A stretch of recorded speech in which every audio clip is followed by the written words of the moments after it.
All right, Shalom. I'm doing my little hike here, giving all praises, honor, and glory to Yahweh, Bahashem, Yahweh Shai, Bahashem, Rahakak Wadash. All praises, honor, and glory to Yahweh, Bahashem, Yahweh Shai, Bahashem, Rahakak Wadash. Double honors to my apostles and elders of Great Millstone who taught me this truth. And peace and salutations to the hopeful elect.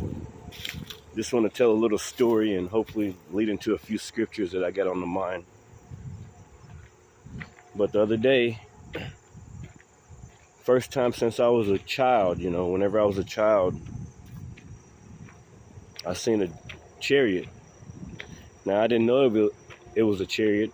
My mother seen it too. It was following us in our car. It was like directly above us to the point where you can see that it was huge. It wasn't no little thing, It was very, very big, and everybody who was around us could see it probably. I'm sure they seen it.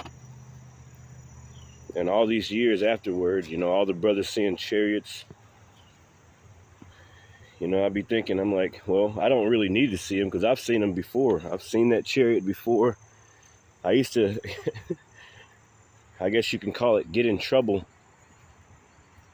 whenever I was in school, because my pictures that I would draw whenever I was in elementary school would be of the so-called UFOs. And they would ask my mother to come in and they show her the pictures, and they say, hey, your son, this is all he'd be drawing, and we'd tell him to draw something else, but that's all he draws on his pictures is spacecraft, UFOs. Now, I didn't know that they were the chariots of the Lord back then, but I always had a connection with them. I'd always want to talk to them. I'd always want them to show up, especially after that occurrence that I had driving with my mother in that car.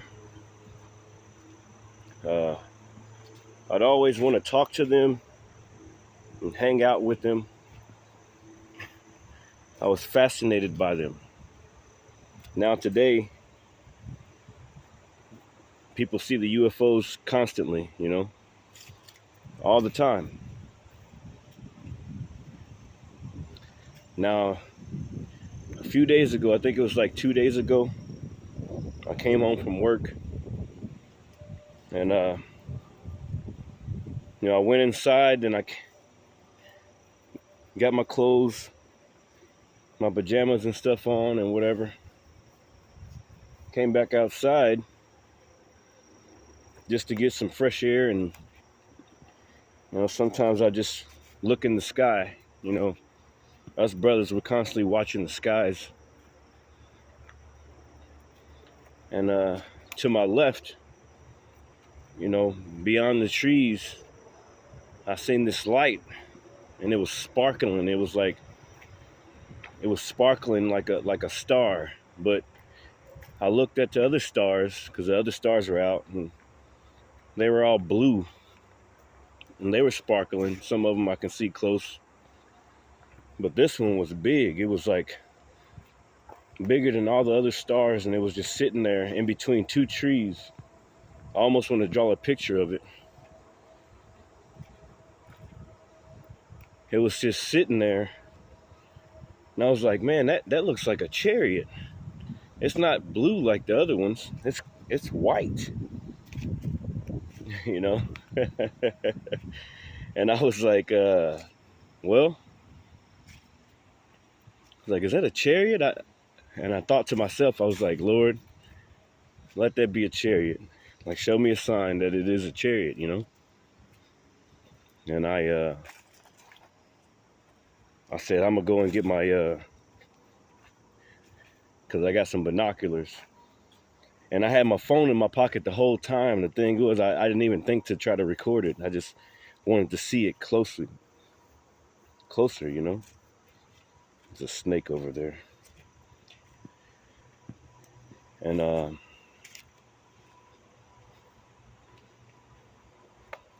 it was just it was just gleaming. It was just, you know, like shining so bright, and it was in one spot, and I can see planes in the sky, and you know how you see a plane and they always have a little red light, or they be flashing here and there. And I seen the planes, and I went inside really quick, and I hurried up and got my binoculars, right? And I came out, I ran outside, and it was gone. I was like, what the heck, man? You know? What the heck? And I wish I would have got my phone to record it, but I'm one of those people that don't need to see the UFOs. I'm one of those guys that, like, my faith and my belief is totally, I'm going to stop right here real quick. My faith and my belief is totally, like, intact. Like, I don't need to see the chariots. But sometimes I ask the Lord, I'm like, just show me a chariot, Lord. Show me the chariot. All the other brothers have seen the chariots. Why can't I see the chariot? You know how you complain to your father, like, Dad, but I want to. I want it, you know. Being a little punk, you know. And, yeah, it was gone when I came back outside, and I was like, yep. I asked the Lord before I went inside to show me a sign. And whenever I went inside, I came back out, it was gone. It was sitting in one spot. It was huge. And the spot that it was sitting in, it's a park over there called Cars Farm. And there's cornfields and stuff around it. And I was like, yeah, that was definitely a chariot, man. That's the Lord trying to tell me something, you know.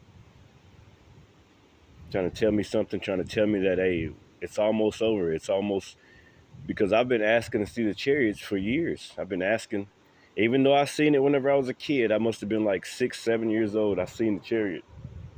My mom seen it also. She'll tell you the story. But and it was following our car, man. It was like following me, or following us. And I seen it, and I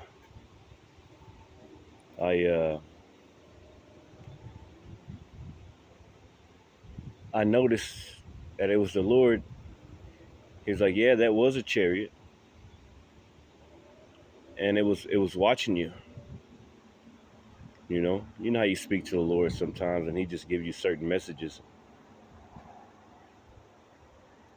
Basically, what I'm trying to say is, hey, whenever you need it the most, man, whenever you need that extra boost, that extra faith, that's when the Lord, He'll show Himself to you, man. Yahweh Shemi Al-Shai show Himself to you. There's somebody in those woods over there. Some damn demon, probably. I know I can see him. He's floating behind them trees. Oh, he's trying to sneak up on me. But anyway, I seen it, and I automatically received a message from the Lord, like, I'm watching, I'm in control, I got this under control, and basically I'm coming soon. That's the message that I received, man, you know. I'm almost here, you know. And that's what He was saying to me. That's what He was saying, man, you know. Just keep on working hard, work harder than you ever worked hard before. Because you know, the thing about us, we go to work, and we're obedient, and we're disciplined to our jobs because we want some money. which is going to perish and pass away, what more for the Heavenly Father? You know what I'm saying? Like, he was telling me, like, all right, we're living in a time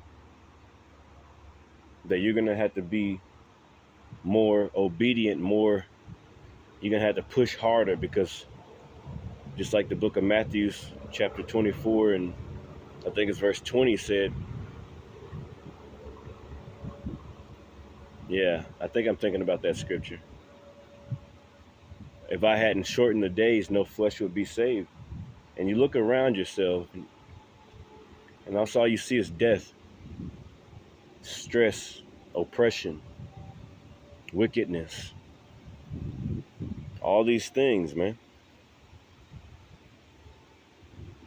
And we need the Lord, man. We need the Lord's help. We can't do this on our own, man. You know, we need the Lord really bad, man. You know, we need him so bad that it's ridiculous. You know, like the book of Isaiah 41, and I think it's 14, it tells you to fear not, thou worm Jacob. Now our apostle, he's still going into a lesson right now as I speak. I was watching before I came up to this point. And he was talking about worms, and he was talking about how even through fire they can live, you know, and they're made of flesh. Like, the Lord told us, fear not, thou worm Jacob, I will help thee. Now Jacob is the 12 tribes of Israel, you so-called blacks, Latinos, and Hispanics, you know. And we need the Lord's help more than ever, man. And, you know, one thing I learned about the Lord over the years is that you got to put in some work, man, to get the Lord's help. You can't just expect the Lord to keep on saving you from this situation or that situation. You got to meet him halfway sometimes, man. Like, sometimes you got to do more. You got to do more, and I'm committed to myself to do more and trying to learn more, because I'm just a babe. But whenever I seen that chariot, it was a faith booster to me, you know what I mean?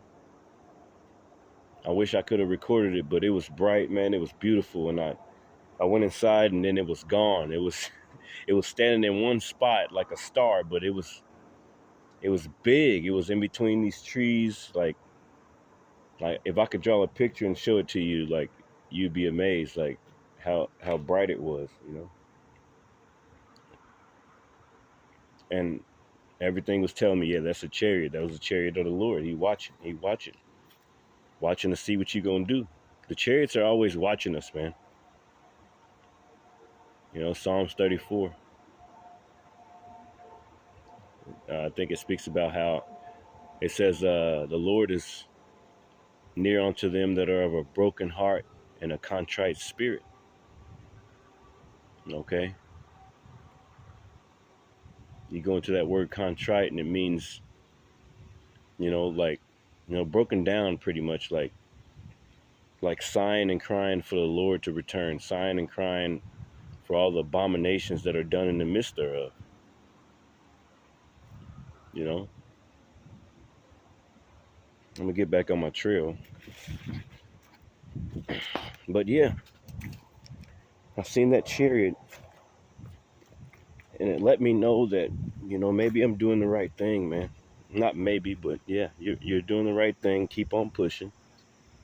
Keep on rocking. Keep on rocking with me, and I'm gonna rock with you. Keep on, you know, because I don't know everything like the other brothers do, but I'm learning. You know, I'm not some kind of. And that's another thing the Lord always let me know. Like, don't try to be more. The scriptures tell you. I don't think it's in the book of. It's in the Apocrypha, but it tells you not the course of the river. And sometimes, talking about you new brothers, if you new like me, been in like 3 years or 4 years or something like that, you'll have thoughts about, like, yeah, I want to be I want a lot of fruit. I want brothers to, I want to do the right thing for the Lord so brothers can receive this truth. And I want to gather a lot of brothers onto me. And, no, man, no. Force not the course of the river.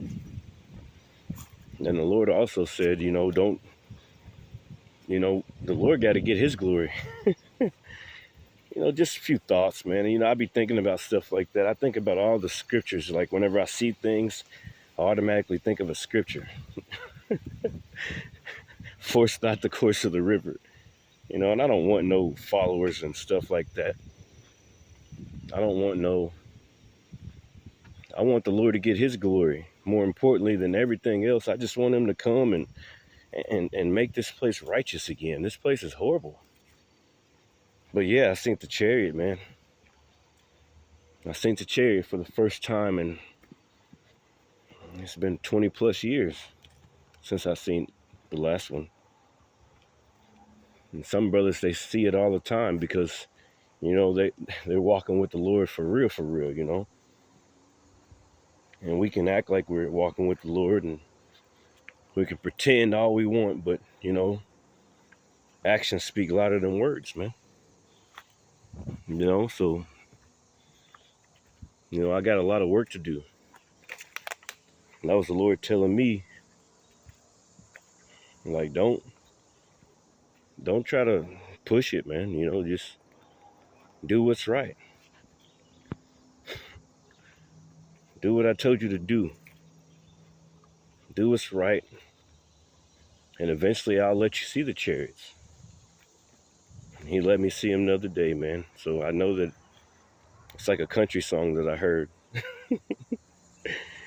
And I compare it to Sophia because wisdom is so important to me, man.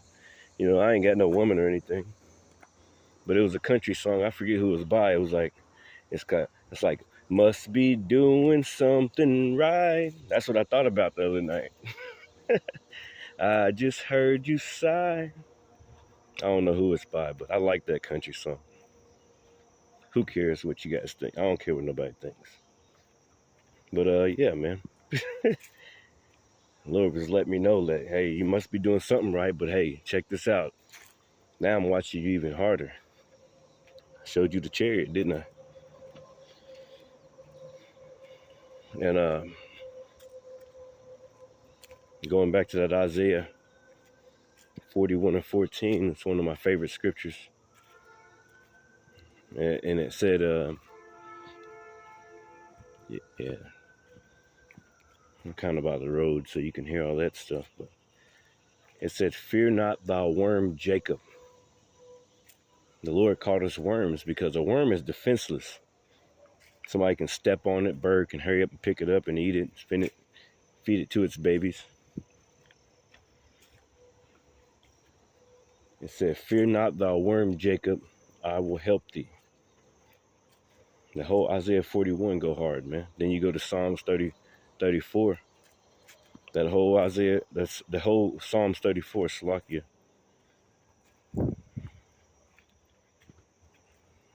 Yeah, man. Read those, man. Sometimes, the earth that we're living in, the place that we're living in right now is so, just like a book of Ecclesiastes says, man. With much wisdom is much sorrow, man. So if you're a young brother like me in the faith, I'm 36 years old, but I look like I'm 56 because I've been through a lot of stuff in my life, man. I feel like I'm way older than my mom and way older than everybody, man. I feel like I'm older than all of them. Even though I'm not, it's just my spirit is older. My spirit is... When I was growing up, they used to say, he got an old soul. He been here before. My grandmother used to always say that he been here before. Because I was always wise. That was a gift from the Lord. I always used discernment. I always knew when somebody wasn't right. You have those situations where you'll meet somebody, and as soon as they open their mouth, you'll judge righteous judgment. And then later on, years pass, and you'll see why you had that thought, man.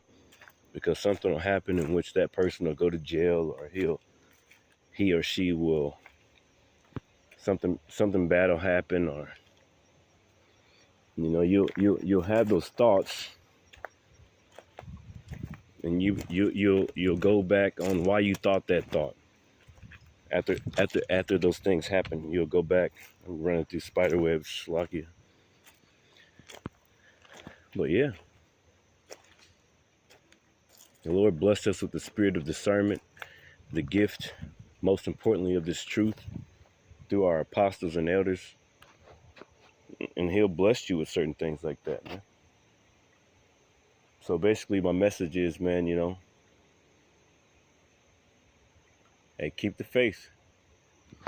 Keep on rocking, man. Pushing toward the mark of the high calling of Yahweh Ba'Shem Yahweh Shai.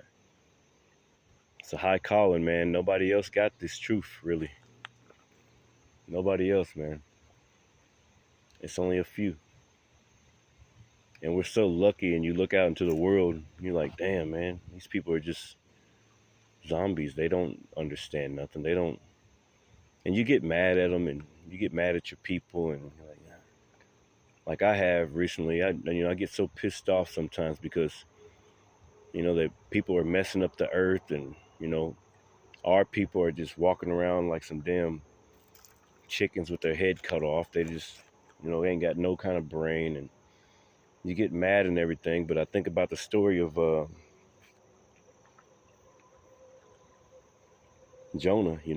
I think it's Jonah and Nineveh, right? Whenever he was commanded to go prophesy, and he tried to keep hiding himself. And that's the thing, like, the Lord ain't gonna let you hide yourself, man. If you got this gift, boy, he gonna make you go out in there and preach. But then the Lord told Jonah afterward, he's like, man, they're just, why you so mad, man? Because they can't even tell their right from their left hand, and they can't even tell anything. They're just, like, why shouldn't I save this city? These people don't even know their right from their left hand. Like, and you got to think about that sometimes whenever you're thinking about our people. They're just going to be destroyed, man. And there's nothing you can do about it. But the wonderful thing is that the Lord is going to bring our people back, man. That's mercy, man. Lord show all types of mercy. He even gonna let Esau ain't gonna get no mercy, but he gonna build up our kingdom, man. And the thing is, I was thinking about it the other day, Esau gonna have to build the kingdom. That means he gonna get to see the kingdom. And then he's like, damn, man, that's almost a form of mercy. Even though he gonna be getting his back whooped, it's like, damn, our Lord is so merciful, man.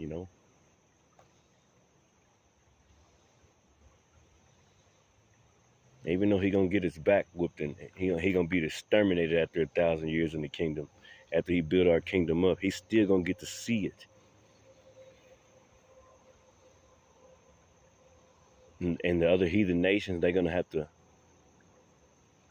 get to see it, and they're gonna be happy that our kingdom exists, man.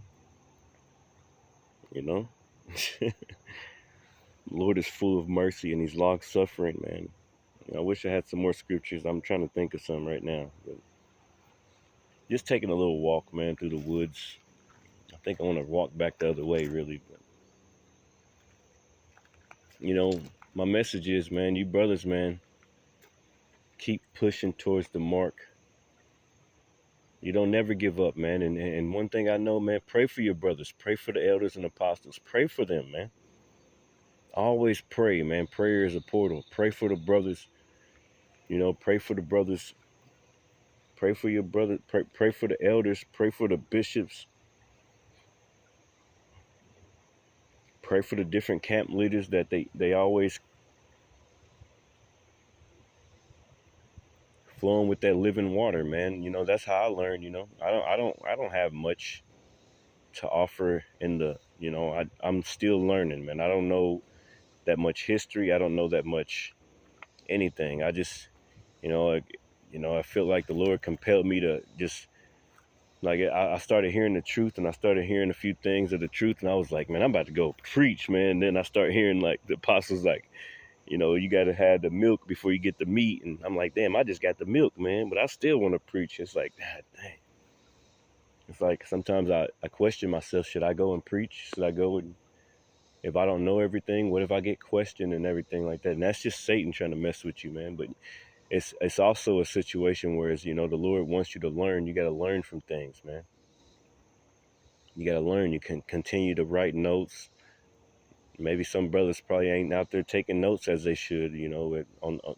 I see a lot of brothers on the comment board. They just be posting and posting and posting, but they don't be, you know, they don't go out there on the highways and byways, man. You know, you don't see no videos of them, and then you'll see them in their videos. They have some arms, they have some legs, they be walking, driving.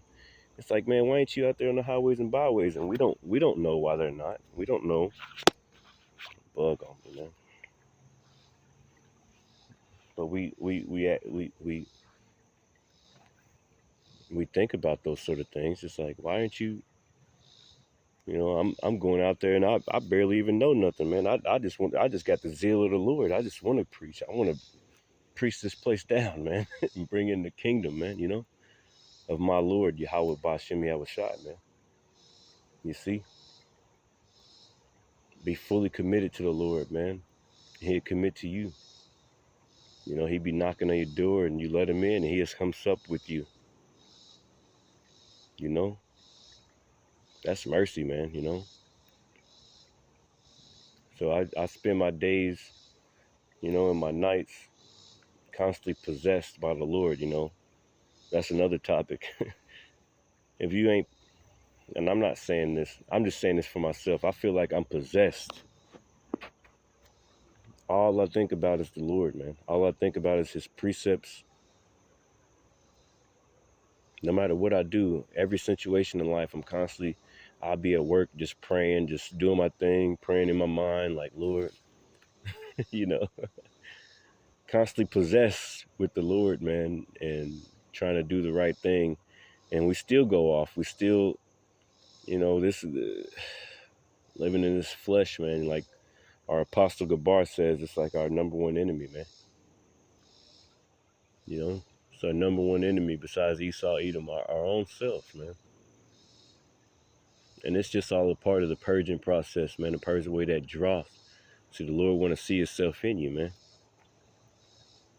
So he gave you this truth, and he's purging you, whooping your ass every day. You'll know when you go off, too. You know, Lord will put you through certain things, and you can't blame it on nobody. Ain't no blaming on the devil, bro. You know, you can blame it on Satan, but you know, like I've learned, man. You know, because this past weekend, past few months or whatever, I go through certain things, and I'm like, saying nothing but Satan, and then in the back of my mind, I'd be like, nah.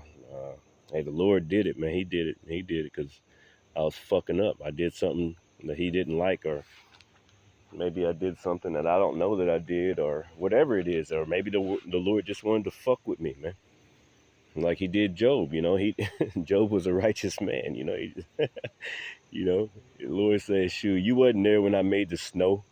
You wasn't there when I made the world and the ocean and made the rain to come down. You wasn't there. You wasn't there. I could do what I want to do, man." Telling Job that, man.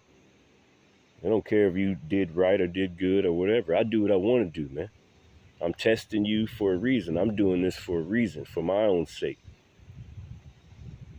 I always remember that, man. You know, so, hey, this video's going on too long already. It's going to be, I don't know what I'm going to call it, but, you know, just a walk and talk pretty much. Through the Spirit. Lord willing, this message is edifying to you brothers and you few sisters out there. And like the elder, I think he's a bishop. But the elder Yuan will tell you, you know, may the blessing of election be upon your house. Shalom.